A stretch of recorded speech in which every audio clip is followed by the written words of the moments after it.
Imagine a world where power is absolute and betrayal is a daily occurrence. Welcome to the story of Matteo Messina Denaro, the notorious Sicilian Mafia boss known as Diabolik. For nearly 3 decades, he eluded capture, becoming a living legend in the shadowy realm of Cosa Nostra. This is the tale of a man who held the darkest secrets of one of the world's most feared criminal organizations, a fugitive whose life was shrouded in myth and whose death left an indelible mark on the history of organized crime. In the sleepy coastal town of Castelvetrano, Sicily, a young Matteo Messina Denaro was born into a world of crime and violence. The year was 1962, and the Sicilian Mafia, known as Cosa Nostra, was tightening its grip on the region, with powerful families vying for control and influence. Denaro's father, Francesco, was a prominent figure within the Corleonesi clan, one of the most ruthless and ambitious factions of the Mafia. From an early age, Matteo was immersed in the shadowy world of organized crime, witnessing firsthand the power and brutality that came with being a part of this criminal empire. The social and political climate of Sicily during Denaro's formative years was rife with tension and instability.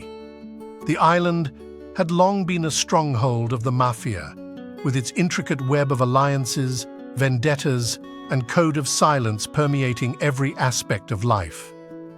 The Italian state's attempts to combat the Mafia's influence had been largely ineffective, allowing the criminal organizations to thrive and expand their reach.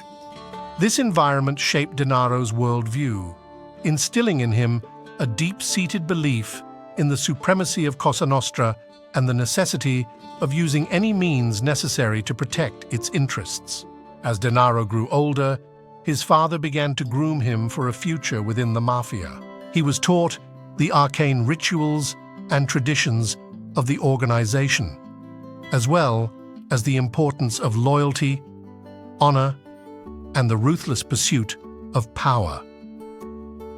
It was during this time that Denaro committed his first murder, a pivotal moment that would forever alter the course of his life. At the tender age of 18, he gunned down a rival gang member, a chilling display of the violence that would become the hallmark of his criminal career. Denaro's early exploits within the Corleonesi clan quickly earned him a reputation as a rising star within Cosa Nostra. His strategic alliances, particularly with the notorious Salvatore the Beast Riina, positioned him at the forefront of the Mafia's most turbulent years. Riina, a brutal and uncompromising leader, saw in Denaro the qualities that would make him a valuable asset in the ongoing power struggles within the organization. Under Riina's tutelage, Denaro honed his skills in the art of intimidation, extortion, and murder. He became a master of the Mafia's code of silence, known as omertà, an adept at navigating the complex web of relationships that defined the criminal underworld.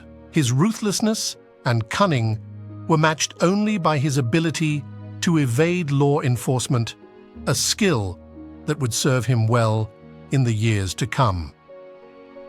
As the 1980s gave way to the 1990s, the Sicilian Mafia found itself at a crossroads. The Italian state had begun to mount a more concerted effort to combat organized crime, with the rise of anti-mafia judges like Giovanni Falcone and Paolo Borsellino.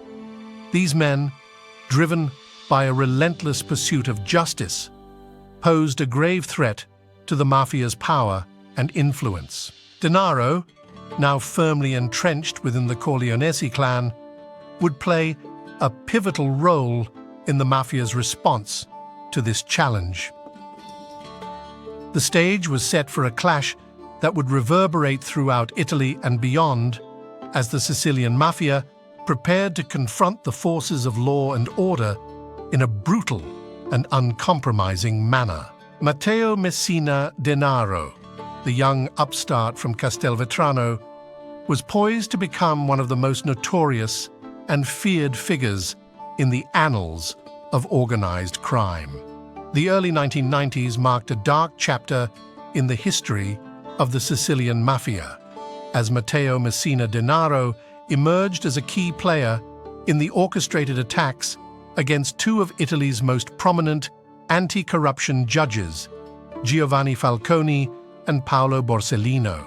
This period, now etched in infamy, would cement Denaro's reputation as a ruthless and uncompromising guardian of Cosa Nostra's secrets. As the Corleonesi clan, led by the notorious Salvatore the Beast Riina, tightened their grip on the Sicilian underworld, Denaro found himself at the heart of their most audacious and deadly schemes. His ruthless efficiency and unwavering loyalty to the cause made him an invaluable asset to the organization, and he quickly rose through the ranks, becoming a trusted confidant of Riina himself. The assassination of Judge Giovanni Falcone in May 1992 marked a turning point in the Mafia's war against the Italian state. Falcone, a pioneering investigator who had dedicated his career to dismantling the Cosa Nostra's intricate web of criminal enterprises, had become a formidable adversary. His death, orchestrated by Riina and carried out by a team of Denaro's associates, sent shockwaves through the nation, revealing the Mafia's brazen disregard for the rule of law. In the aftermath of Falcone's murder, Denaro and his cohorts continued to tighten their grip on Sicily, striking fear into the hearts of both their rivals and the general public. The chilling efficiency with which they carried out their attacks, coupled with their ability to evade capture, only served to enhance their reputation as untouchable figures. The second devastating blow came just 2 months later, when Judge Paolo Borsellino, Falcone's close friend and colleague, was assassinated in a car bombing in Palermo. Denaro's involvement in this attack was equally direct, with his fingerprints all over the meticulous planning and execution of the operation. Borsellino's death was a message to all those who dared to challenge the Mafia's authority, Denaro would later boast in a rare interview. "We showed them that no one is safe, not even the most powerful and respected figures in the land." The impact of these assassinations reverberated throughout Italy, sparking a national outcry and a renewed determination to confront the Mafia's stranglehold on Sicilian society. The Italian state, long criticized for its ineffective response to organized crime, was forced to take drastic action, launching a series of high-profile crackdowns and arrests that targeted the upper echelons of the Cosa Nostra. Denaro, sensing the shifting tides, began to distance himself from the more overt displays of power that had characterized the Corleoneses' reign. He recognized the need to adapt, to evolve the Mafia's operations in order to maintain their influence and avoid the fate that had befallen his contemporaries. Matteo was always one step ahead, recalled a former associate who spoke on the condition of anonymity. While the others were busy with their grand schemes and public displays of power, he was quietly building his own empire, diversifying into new criminal enterprises and cultivating a web of alliances that would ensure his survival. As the noose tightened around the Mafia's leadership, Denaro slipped into the shadows, becoming a ghost within the Cosa Nostra's ranks. His ability to evade capture and maintain control over the organization's activities from the periphery only added to his mystique, cementing his reputation as a true master of the criminal underworld. The era of terror that Denaro helped orchestrate left an indelible mark on Italian society, shattering the public's trust in the state's ability to protect its citizens and fueling a growing sense of disillusionment.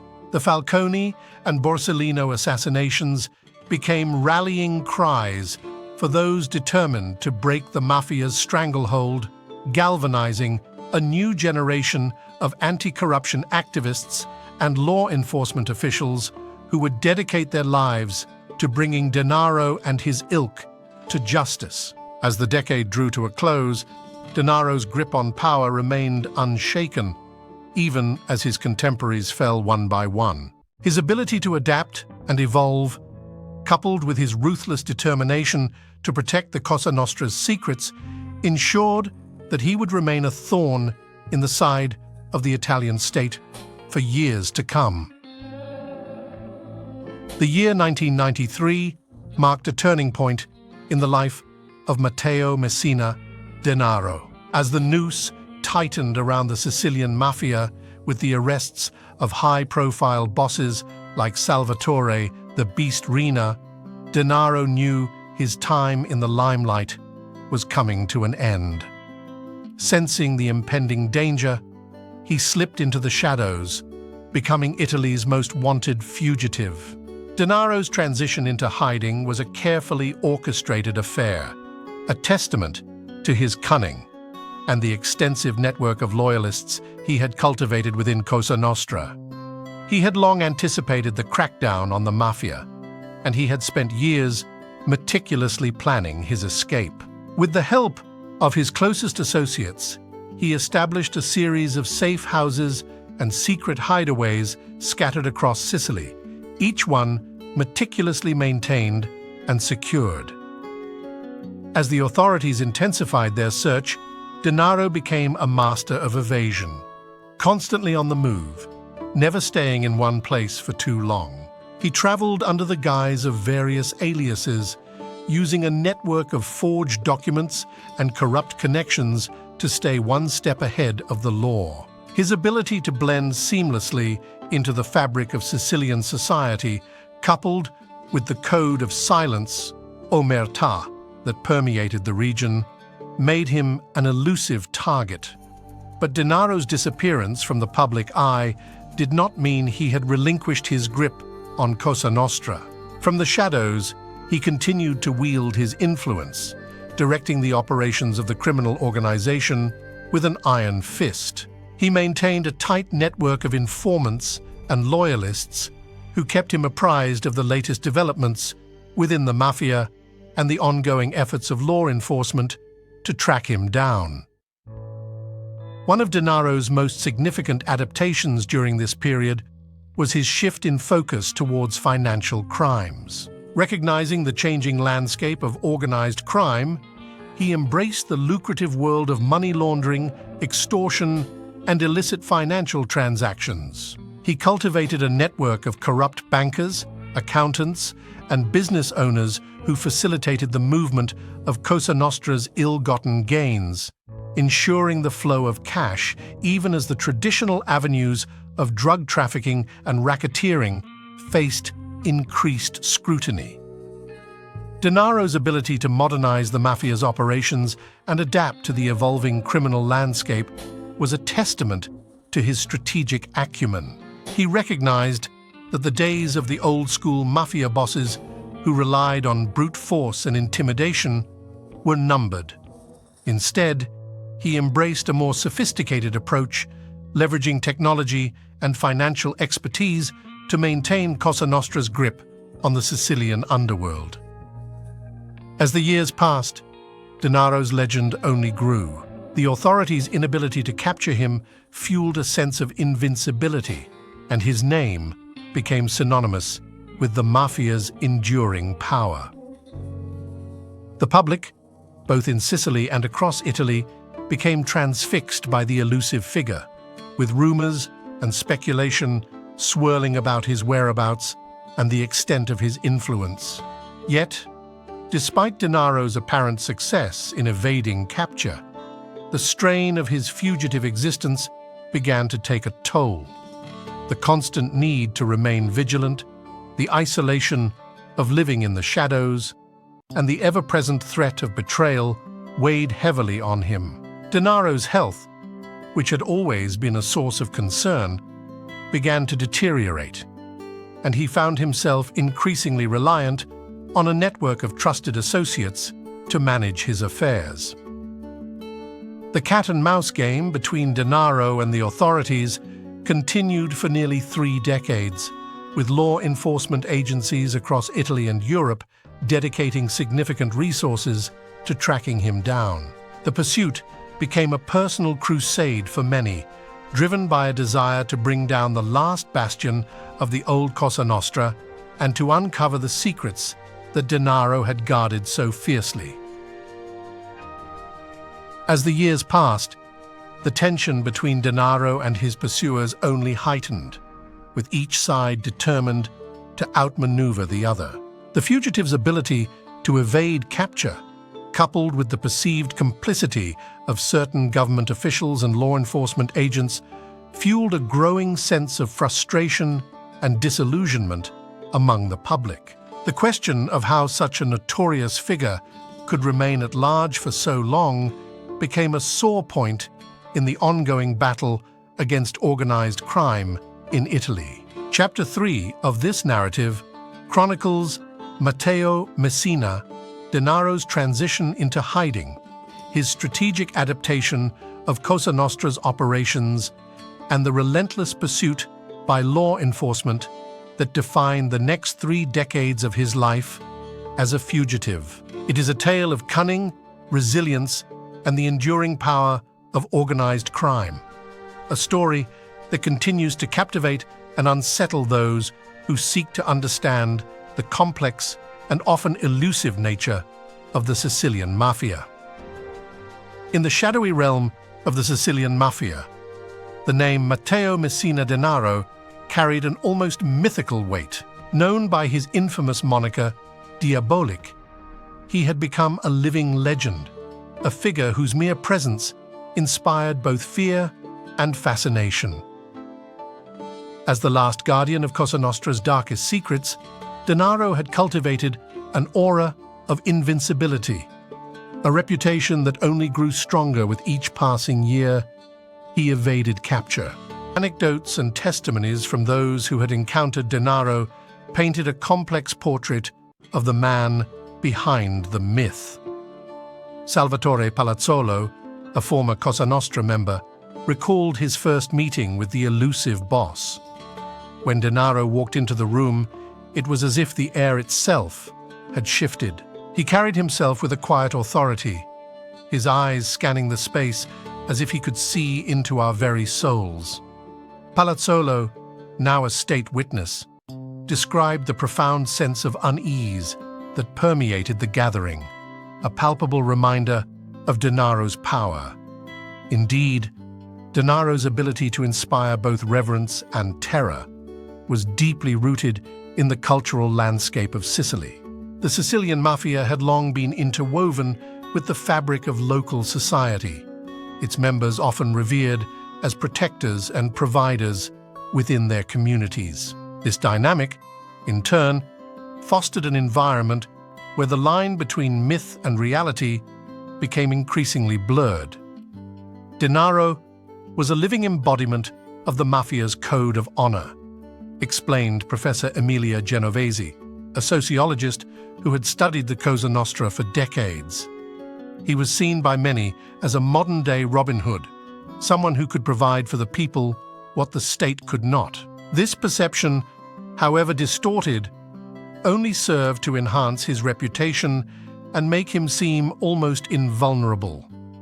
Indeed, Denaro's ability to evade law enforcement for nearly 3 decades had only added to the mystique surrounding him. Rumors of his exploits, from orchestrating complex financial schemes to ordering the murders of his enemies, captivated the public imagination.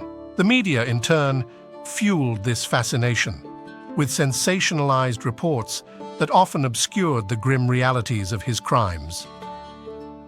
One such tale, recounted by a former associate, described Denaro's ability to vanish into thin air. "We were meeting in a safe house in Palermo when the police suddenly surrounded the building. Denaro simply looked at us and said, "Follow me." And then he disappeared. We waited for hours, but he never returned. It was as if he had become a ghost. Such stories, whether true or embellished, only served to solidify Denaro's reputation as a master of evasion, a man who could slip through the grasp of the law with ease. This perception, in turn, made him a figure of both fascination and fear, a symbol of the mafia's enduring power and the state's inability to fully eradicate it. Yet, beneath the veneer of legend, Denaro was a complex and multifaceted individual. Those who knew him intimately spoke of a man driven by a fierce loyalty to his family and the Cosa Nostra, a trait that had both fueled his rise and ultimately contributed to his downfall. Denaro was not just a cold-blooded killer, remarked a former associate. He was a man who cared deeply about his roots, his heritage, and the traditions of the mafia. In his own twisted way, he saw himself as a guardian of that legacy. This duality, the ruthless criminal and the devoted son of Sicily, only added to the enigma that surrounded Denaro. It was a dichotomy that challenged the simplistic portrayals of him as a one-dimensional villain and instead hinted at the deeper psychological and cultural forces that had shaped his life and actions. As the authorities continued their relentless pursuit of Denaro, the public's fascination with him only grew. His ability to evade capture, to seemingly vanish into the shadows, only fueled the legends that had become inextricably linked to his name. In the end, the myth of Matteo Messina Denaro had become as much a part of the Sicilian landscape as the rugged hills and ancient ruins that dotted the island.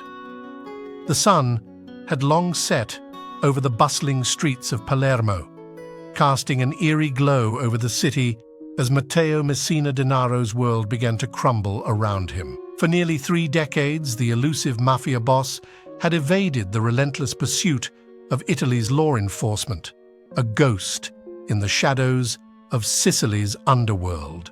But as the years wore on, the weight of his fugitive existence had taken a toll, and the once invincible Diabolik found himself in a precarious position. Denaro's health had been deteriorating, the ravages of time and the constant stress of his fugitive lifestyle catching up to him. Rumors of his declining condition had circulated for years, fueling speculation that the once formidable mafia boss was becoming increasingly vulnerable. It was this vulnerability that would ultimately prove to be his undoing. In the waning days of 2022, a series of coordinated raids and intelligence-gathering operations by Italy's carabinieri and anti-mafia prosecutors began to close in on Denaro's elusive trail. Informants, long silenced by the mafia's code of omertà, had started to break their vows of silence, providing crucial information about Denaro's movements and the network of safe houses and associates that had shielded him from capture. The breakthrough came in early January 2023, when investigators received a tip that Denaro had been spotted in a private clinic in Palermo, seeking treatment for an unspecified illness. Acting swiftly, the authorities mobilized a team of elite carabinieri, their carefully planned operation poised to finally bring the notorious fugitive to justice. On the morning of January 16th, the clinic was surrounded, its perimeter sealed off as the carabinieri moved in. Denaro, weakened by his ailment and caught off guard, offered little resistance as he was apprehended and taken into custody. The news of his capture spread like wildfire, igniting a wave of both relief and disbelief across Italy. "It's the end of an era," declared Nicola Mora, the head of the Parliamentary Anti-Mafia Commission. Matteo Messina Denaro's arrest marks a significant victory in the fight against organized crime in this country. For the first time in nearly 3 decades, the elusive Diabolik was no longer a free man. His reign of terror finally brought to an end. The images of Denaro, disheveled and defeated, being escorted from the clinic quickly became the defining moment of a decades-long manhunt, a symbol of the state's determination to reclaim control from the grip of the Sicilian Mafia. In the aftermath of the arrest, the public's reaction was a complex tapestry of emotions. Some celebrated the capture of a notorious criminal, while others expressed a sense of unease, aware that Denaro's arrest did not necessarily signal the end of Cosa Nostra's influence. The Mafia's tentacles had long been entrenched in the fabric of Sicilian society, and many feared that the power vacuum left by Denaro's absence could give rise to new, equally ruthless leaders. "This is not the end of the story," warned Palermo's mayor, Leoluca Orlando. "The Mafia has survived the loss of many of its most powerful figures before. We must remain vigilant and continue the fight against organized crime, lest we risk undoing the progress we've made." Indeed, as investigators delved into the details of Denaro's capture, it became clear that his downfall had been precipitated not only by the tireless efforts of law enforcement, but also by the Mafia boss's own vulnerabilities. The strain of living in the shadows, constantly evading detection, had taken a heavy toll, both physically and mentally. The cancer diagnosis that had brought him to the Palermo clinic was a testament to the price he had paid for his criminal pursuits. Yet, even in the face of his capture, Denaro remained defiant, refusing to cooperate with authorities and taking many of Cosa Nostra's darkest secrets to the grave. His unwavering loyalty to the Mafia code, even in the twilight of his reign, served as a stark reminder of the enduring power of the organization he had once dominated. As the investigation into Denaro's activities continued, the public grappled with the implications of his arrest, wondering whether it truly marked the beginning of the end for the Sicilian Mafia or merely a temporary setback in their ongoing struggle for power and influence. The capture of Diabolik had undoubtedly dealt a significant blow to Cosa Nostra, but the battle against organized crime in Italy was far from over. The news of Matteo Messina Denaro's death on September 25, 2023, at the age of 61, reverberated across Italy, marking the end of an era for the Sicilian Mafia. His passing, just 8 months after his dramatic capture in a Palermo clinic, left a void that Cosa Nostra would struggle to fill, taking many of its darkest secrets to the grave. In the aftermath of his arrest, Denaro had initially cooperated with authorities, offering a glimpse into the inner workings of the Mafia that had eluded investigators for decades. However, as his health deteriorated due to the advanced cancer that had ravaged his body, his willingness to divulge information waned. When he finally succumbed to the disease, the opportunity to unravel the full extent of Cosa Nostra's activities died with him. Matteo Messina Denaro was the last guardian of the Mafia's most closely guarded secrets, lamented Emilia Genovese, a sociologist who had studied the Sicilian crime syndicate for over 2 decades. His refusal to fully cooperate with authorities, even in the face of death, speaks volumes about the code of silence and loyalty that defines the Cosa Nostra. Indeed, Denaro's unwavering adherence to the Mafia's principles of omertà, or the code of silence, had been a defining characteristic throughout his criminal career. Even as the noose tightened around him, he remained steadfast in his refusal to betray his comrades. a testament to the enduring power of the Mafia's cultural influence. Diabolik, as he was known, had become a living embodiment of the Sicilian Mafia's resilience and adaptability. His ability to evade capture for nearly 3 decades, even as his contemporaries were arrested or killed, had only served to bolster his mythical status. In death, he became a martyr for those who still clung to the Mafia's ideals of honor and loyalty. Denaro's legacy is a complex one, observed Genovese. He was a ruthless criminal, but he was also a product of a culture that venerated the Mafia's code of conduct. His unwillingness to cooperate, even at the end, speaks to the deep-rooted nature of these values within Sicilian society.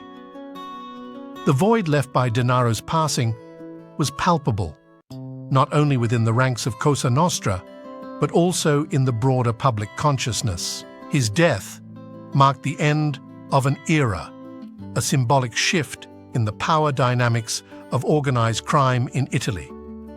The capture and death of Matteo Messina Denaro signifies a turning point in the fight against the Sicilian Mafia, said Giacomo Russo, a senior investigator with Italy's anti-mafia directorate. But we must be cautious in our celebrations. The Mafia has proven to be a resilient and adaptable foe, and the battle is far from over. Indeed, as the dust settled, concerns began to emerge about the potential for a new generation of Mafia bosses to rise and fill the void left by Denaro's passing. The fragmentation of Cosa Nostra's power structure, coupled with the ongoing struggles of the Italian state to effectively combat organized crime, raised the specter of a resurgence in Mafia activity. The death of Matteo Messina Denaro is not the end of the story, warned Genovese. It is merely a chapter in the long and tumultuous history of the Sicilian Mafia. The lessons we have learned from his life and the tactics he employed must be used to inform our strategies going forward. As the nation grappled with the implications of Denaro's legacy, a sense of unease permeated the air. The Mafia, it seemed, had once again demonstrated its ability to adapt and evolve, even in the face of seemingly insurmountable challenges. The question that now loomed large was whether the Italian state, bolstered by the lessons of the past, would be able to effectively dismantle the deeply entrenched power structures of Cosa Nostra and prevent the rise of a new generation of Diabolics. As we conclude this gripping tale of Matteo Messina Denaro's legacy, the question remains: will Italy triumph over the deeply rooted Cosa Nostra, or will a new generation of criminal masterminds emerge? The answer, like the Mafia itself, remains shrouded in mystery. If you found this video intriguing and want to stay updated on more captivating stories from the world of organized crime, be sure to hit that like button and subscribe to our channel.